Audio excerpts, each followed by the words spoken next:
Hi guys, welcome back to Chemi Naturally, a channel to motivate and inspire while we try to hashtag level up. I'm in a totally different environment. As you can see, I am hiking. Today's video is going to be about the 5 steps on how to organize your life after coding bootcamp. It can be a very scary transition. So these 5 steps should be very helpful on how to organize and keep sane after coding bootcamp.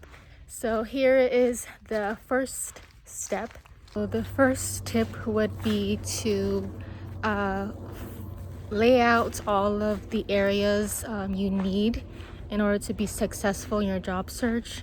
So that could be branding, could be studying algos and data structures, it could be practicing for the coding challenges, could be figuring out how to do well in the behavioral interviews, how to figure out how to reach out to people, networking, meetups. So it could be a whole different areas that you need to work on in order to be successful. You don't have to be overwhelmed because I'm going to tell you how to schedule all of these things. The second tip is to prioritize your weakest links.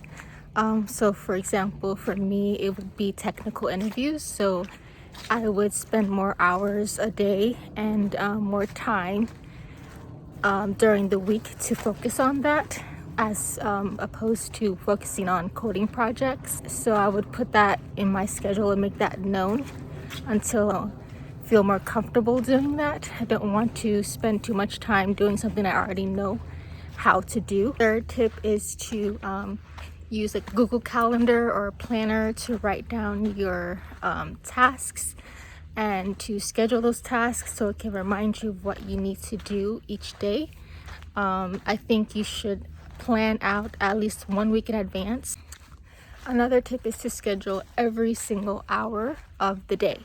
And I know that it sounds ridiculous, but it helps you understand how much time you're actually spending doing the things you want to do. So I would put in, for me, I put in everything from the moment I wake up to the moment I go to bed. And I even schedule in when I eat. So it helps me to kind of understand how many hours I'm dedicating to the task that I have assigned. And it just gives me a better sense of what I'm doing and how I'm prioritizing my time. So I would suggest to schedule every single hour of the day, just so that you know where you stand in terms of using your time wisely. With that being said, you can also be very you don't have to be super strict. There might be days where something might come up and you have to kind of abandon that schedule, and that's perfectly okay. I would say have a few days, a couple of days in the week where you can be more flexible with your time. I have a few days where I can do interviews, and like I schedule my interviews on maybe like Thursdays or Fridays, and that's my interview days. I don't have to have interviews every week, but at the very least I can say that, okay, these days are set for that, and it could be any time depending. So you might want to take that in consideration, especially when you have like meetups or like events. Usually those happen in the evening, so you might want to be cognizant of that and make sure you can be mindful of that, so you don't get overwhelmed when something happens and you're like, oh, but I have to study from 6 to 10. You can be like, well, I can do this on Thursday because I let myself have some time. I freed up my schedule to have some time to do this and that, so I don't have to worry about it taking control over another task.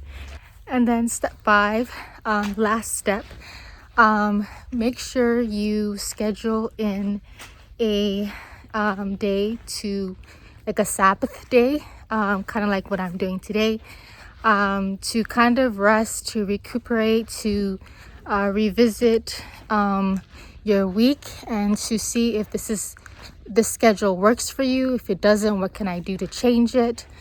Just to kind of recalibrate and be able to see how you're doing. I think it's very, very important to journal out and write out what's working and what's not working so that you can kind of understand where you're falling short. I think that's something I wish I had done earlier, was to kind of take a break and, you know, like just stand back and say, is this working? Because for a long time it wasn't working, and I just kept on going because I felt like, you know, if I just kept working, eventually something will happen. But the saying, work smarter, not harder, is a very valid saying. So those are my 5 steps on to how to organize your life after coding bootcamp. And I think I'm gonna go back.